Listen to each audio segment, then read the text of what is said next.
العالمین والعاقبۃ للمتقین والصلاة والسلام علی سید الانبیاء والمرسلین اما بعد اعوذ باللہ من الشیطان الرجیم بسم اللہ الرحمن الرحیم وما آتاکم الرسول فخذوہ وما نہاکم عنہ فانتہوا واتقوا اللہ ان اللہ شدید العقاب۔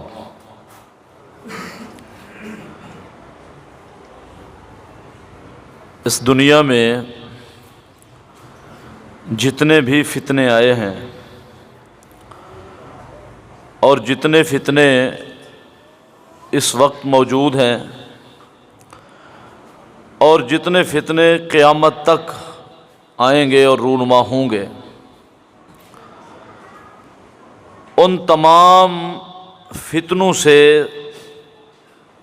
فتنوں میں سے سب سے بڑا فتنہ دجال کا فتنہ ہے۔ نبی اکرم صلی اللہ علیہ وسلم کا ارشاد گرامی ہے، لا فتنۃ من اعظم من فتنۃ المسیح الدجال، کہ دجال کے فتنے سے بڑھ کر کوئی بڑا فتنہ نہیں ہے۔ دجال کا فتنہ سب سے بڑا فتنہ ہے۔ اور ایک اور حدیث کے الفاظ ہیں، ما من نبی الا وقد انذر قومہ، کہ اللہ تبارک و تعالی نے جتنے بھی انبیاء اس دنیا میں مبعوث فرمائے ہیں، تمام انبیاء نے اپنی اپنی قوموں کو دجال کے فتنے سے ڈرایا ہے۔ یہ اتنا بڑا فتنہ ہے۔ اسی طرح نبی علیہ الصلوۃ والسلام نے تشہد اخیر، یعنی وہ تشہد جس کے بعد انسان سلام پھیر دیتا ہے، 2 رکعتوں والی نماز ہے تو دوسری رکعت، 3 والی ہے تو تیسری رکعت، 4 والی ہے تو چوتھی رکعت، تشہد اخیر کی کئی دعائیں رسول اللہ صلی اللہ علیہ وسلم نے سکھلائی ہیں، لیکن ایک دعا ایسی ہے جو سکھائی نہیں بلکہ آپ نے حکم دیا ہے، اذا تشہد احدکم فلیستعذ باللہ من فتنۃ الدجال، کہ جب تم میں سے کوئی ایک تشہد میں بیٹھے تو اس کو چاہیے، اس پر لازم ہے کہ وہ اللہ تعالیٰ کی پناہ میں آ جائے دجال کے فتنے سے۔ یہ اتنا بڑا فتنہ ہے۔ ایک بہت بڑے تابعی اور امام ہیں، امام طاؤس رحمہ اللہ، انہوں نے اپنے بیٹے کو یہ دعا سکھائی ہوئی تھی۔ وہ کون سی دعا ہے؟ اللہم انی اعوذ بک من عذاب القبر واعوذ بک من عذاب جہنم واعوذ بک من فتنۃ المسیح الدجال واعوذ بک من فتنۃ المحیا والممات اللہم انی اعوذ بک من المأثم والمغرم۔ یہ دعا مختلف الفاظ کے ساتھ، اس میں بعض احادیث میں کوئی لفظ پہلے ہے، بعد میں ہے۔ یہ دعا انہوں نے اپنے بیٹے کو سکھائی ہوئی تھی اور تلقین کی ہوئی تھی، بلکہ جب ان کا بیٹا نماز پڑھتا، فرض نماز، نفل نماز، کوئی بھی نماز پڑھتا، وہ اپنے بیٹے سے پوچھتے، بتاؤ تشہد میں تم نے کون سی دعا پڑھی ہے؟ اگر وہ کہتا کہ میں نے یہ دعا پڑھی ہے تو کہتے بہت اچھا کیا، ٹھیک ہے۔ لیکن اگر وہ کہتا کہ میں نے اس کے علاوہ کوئی اور دعائیں جو رسول اللہ صلی اللہ علیہ وسلم نے سکھائی ہیں امت کو، وہ پڑھی ہیں، تو امام طاؤس رحمہ اللہ اپنے بیٹے سے کہتے ہیں نماز دوبارہ پڑھ۔ حالانکہ نماز ہو گئی تھی، نماز ہو جاتی ہے، کوئی بھی مسنون دعا پڑھ لے انسان درود پڑھنے کے بعد اس کی نماز ہو جاتی ہے۔ لیکن آپ دجال کے فتنے کی سنگینی کا اندازہ لگائیں، وہ اپنے بیٹے سے کہتے ہیں دوبارہ نماز پڑھ۔ یہ اتنا بڑا فتنہ ہے۔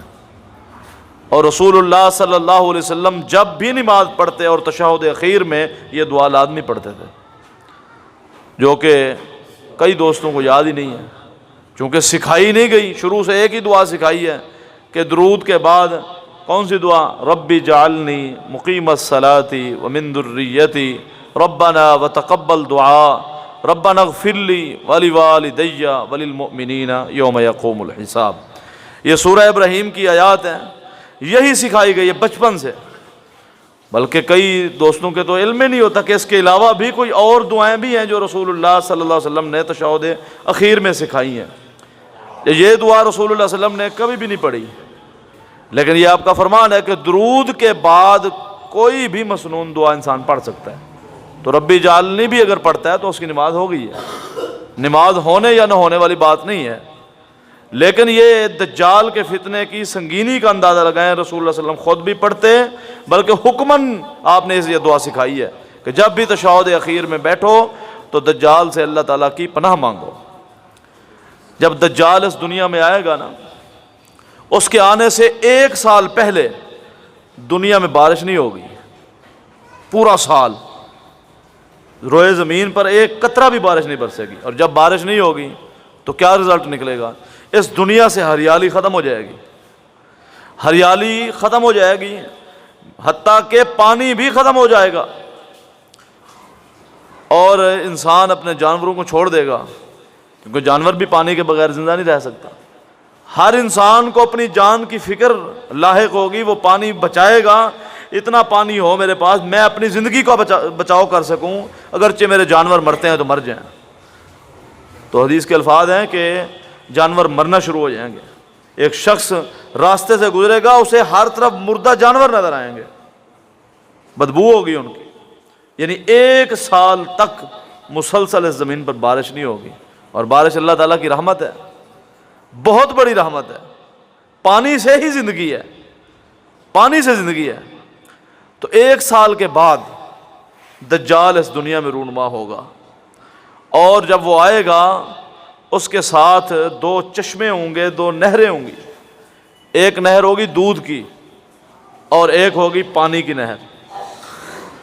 وہ دنیا میں آئے گا اور وہ کہے گا کہ تمہارے رب نے تمہارا امتحان لیا 1 سال بارش روک کر، اب تمہارا رب اس دنیا میں آ گیا، یہ دنیا میں آ گیا، میرے پاس دودھ کی بھی نہر ہے، پانی کی بھی نہر ہے۔ بلکہ حدیث کے الفاظ یہاں تک ہیں کہ یامر السماء ان تمطر فتمطر، وہ آسمان سے کہے گا بارش برسا، بارش برسنا شروع ہو جائے گی۔ یامر الارض ان تنبت فتنبت، وہ زمین سے کہے گا کہ تو اپنی ہریالی اگا، ہریالی اگنا شروع ہو جائے گی۔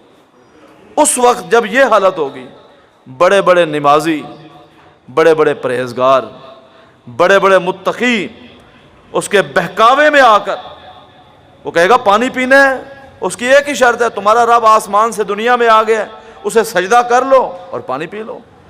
اس وقت لوگ اس کے سامنے سربا سجود ہو جائیں گے، نعوذ باللہ من ذالک، استغفر اللہ، لوگ سجدہ کریں گے، اس کو اپنا رب مانیں گے۔ اس وقت وہ کون سا ایسا انسان ہوگا جو اس کے فتنے سے بچ سکے گا؟ وہ ایک ہی انسان ہے، ایک ہی شخصیت ہے، یعنی جس کے پاس قرآن و سنت کا علم ہوگا نا، وہ اس کو رب نہیں مانے گا۔ اس لیے ہر بندے پر لازم ہے قرآن و سنت کی تعلیم کو حاصل کرنا، ہر بندے پر۔ یہ صرف علماء کا کام نہیں ہے، میرے اور آپ پر، ہم سب پر ضروری ہے۔ انسان کو اتنا فہم تو سیکھنا چاہیے۔ پھر جس کے پاس علم ہوگا نا قرآن و سنت کا، وہ کہے گا کہ انہ آور واللہ لیس بیاور، یہ تو کانا ہے، اس کی ایک آنکھ ہی نہیں ہے، اور اللہ تعالیٰ تو ہر قسم کے عیب سے پاک ہے، یہ رب نہیں ہو سکتا۔ انہ بشر یاکل و یشرب، یہ انسان ہے، یہ کھاتا بھی ہے پیتا بھی ہے، جبکہ رب تعالیٰ کھانے پینے سے پاک ہے، وہ کھلاتا ہے کھاتا نہیں ہے، وہ پلاتا ہے پیتا نہیں ہے۔ اور پھر وہ کہے گا کہ اللہ تعالیٰ تو قرآن حکیم میں فرماتے لا تدرکہ الابصار وہو یدرک الابصار، کوئی آنکھ رب تعالیٰ کا احاطہ کر ہی نہیں سکتی، دیکھ ہی نہیں سکتی۔ بڑا مشہور واقعہ ہے قرآن حکیم میں، موسیٰ علیہ السلام نے کوہ طور پر اللہ تعالیٰ سے جب ہم کلام ہوئے تو کہا اے اللہ میں تمہیں آپ کو دیکھنا چاہتا ہوں، تو اللہ تعالیٰ نے کیا فرمایا؟ لن ترانی، موسیٰ علیہ السلام آپ مجھے نہیں دیکھ سکتے۔ جب بے حد اصرار کیا تو اللہ تعالیٰ نے فرمایا پھر میں اپنے نور کی تجلیاں اس کوہ طور پر بکھیرتا ہوں، اگر یہ طور سلامت رہ گیا اے موسیٰ تو مجھے دیکھ لے گا۔ فرمایا جب اللہ تعالیٰ فلما تجلی ربہ للجبل جعلہ دکا وخر موسیٰ صعقا قال سبحانک، جب اللہ تعالیٰ کی نور کی تجلییں اس پر پڑیں کوہ طور پر، وہ ریزہ ریزہ ہو گیا اور موسیٰ علیہ السلام بے ہوش ہو گئے۔ اور جب ہوش میں آئے قال سبحانک، اقرار کیا کہ اللہ تو پاک ہے، تجھے کوئی نہیں دیکھ سکتا، تجھے کوئی نہیں دیکھ سکتا۔ تو یہ وہ شخص جس کے پاس قرآن و سنت کا علم ہوگا، وہ اسے کہے گا کہ یہ کانا ہے، یہ اللہ تعالیٰ عیب سے پاک ہے، یہ بشر کھاتا پیتا ہے، اللہ تعالیٰ کھانے پینے سے پاک ہے، اور اللہ تعالیٰ کو دنیاوی آنکھ سے کوئی دیکھ ہی نہیں سکتا، کوئی نہیں دیکھ سکتا، اس کو لوگ دیکھ رہے ہیں، لہٰذا یہ رب نہیں ہے۔ جو لوگ اس کو سجدہ کر رہے ہیں گویا کہ وہ اللہ کے ساتھ کفر و شرک کر رہے ہیں۔ تو اس فتنے سے جو دنیا میں سب سے بڑا فتنہ ہے، اس سے بچاؤ کا ایک ہی راستہ ہے، ایک ہی راستہ ہے کہ انسان اپنے آپ کو قرآن و سنت کے ساتھ وابستہ کرے۔ وہ فتنہ یعنی اس قدر بھیانک فتنہ ہے کہ اللہ کے رسول صلی اللہ علیہ وسلم پناہ مانگتے رہے، میں اور آپ ہماری تو کیا حیثیت ہے۔ تو اس سے بچنے کا ایک ہی طریقہ ہے کہ اپنے آپ کو قرآن و سنت کے ساتھ جوڑیں۔ اور ایک اور بھی حل دیا ہے رسول اللہ صلی اللہ علیہ وسلم نے، آپ نے فرمایا جو شخص سورۃ الکہف کی تلاوت کرتا ہے ہر جمعہ کے دن، اللہ تعالیٰ اسے بھی دجال کے فتنے سے بچا لے گا۔ ایک حدیث کے الفاظ ہیں، جو شخص سورۃ الکہف کی ابتدائی 10 آیات یاد کر لیتا ہے اور اس کی تلاوت کرتا ہے، اللہ تعالیٰ اسے بھی دجال کے فتنے سے بچائیں گے۔ تو گویا کہ جتنے بھی فتنے اس دنیا میں آئیں گے، ہر فتنے سے بچنے کا راستہ بھی قرآن و سنت کے ساتھ اپنے آپ کو جوڑنا ہے۔ اگر نہیں جوڑے گا انسان، علم حاصل نہیں کرے گا، تو پھر بڑے بڑے پرہیزگار، بڑے بڑے متقین، بڑے بڑے نمازی اپنی ساری زندگی کی عبادت ضائع کر بیٹھیں گے۔ اللہ تعالیٰ سے دعا ہے کہ اللہ تعالیٰ مجھے بھی ہم سب کو قرآن و سنت کے ساتھ یعنی وابستہ رہنے کی اور قرآن و سنت کے فہم کو سمجھ کر اس کے مطابق زندگی گزارنے کی توفیق عطا فرمائے۔ وما علیہ الا البلاغ المبین۔ 2 آیات آپ کو پڑھ کر سنائی ہیں۔ ایک میں ہے لا تدرکہ الابصار وہو یدرک الابصار، کہ اللہ تعالیٰ کو کوئی دیکھ ہی نہیں سکتا، اس کا احاطہ ہی نہیں کر سکتا اس دنیاوی آنکھ سے۔ اور دوسری موسیٰ علیہ السلام جو اللہ کے پیغمبر ہیں، ان کا حوالہ میں نے وہ بھی قرآن مجید میں موجود ہے۔ پھر اس کے علاوہ سید عائشہ رضی اللہ تعالی عنہ خود فرمایا کرتی تھیں، وہ شخص جھوٹا ہے جو شخص یہ دعویٰ کرتا ہے کہ نبی علیہ الصلوۃ والسلام نے معراج کی رات اللہ تعالیٰ کو دیکھا ہے۔ بلکہ یہ سوال کیا گیا رسول اللہ صلی اللہ علیہ وسلم نے کہ آپ نے اللہ تعالیٰ کو دیکھا ہے؟ آپ نے فرمایا کہ اللہ تعالیٰ تو نور ہے، اس کو کیسے دیکھ سکتا ہے کوئی؟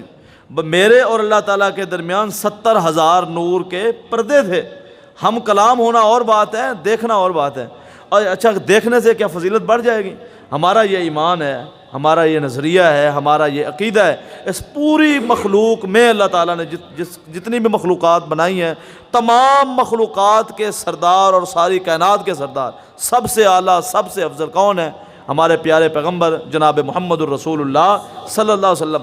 یعنی آپ کی عظمت تو اس قدر بلند ہے، اللہ تعالیٰ کو دیکھنے سے کیا آپ کی عظمت میں اضافہ ہو جانا ہے؟ نہیں، قیامت کے دن جب انسان جنت میں چلا جائے گا، اللہ تعالیٰ اس کو بہت زیادہ نعمتیں دیں گے، ایسی نعمتیں جس کا انسان کے وہم و گمان اور اس کے تصور میں بھی نہیں ہے، کسی آنکھ نے وہ دیکھی نہیں ہے، کسی کان نے سنی نہیں ہے، کسی دل میں وہ اس کی خواہش بھی نہیں آئی۔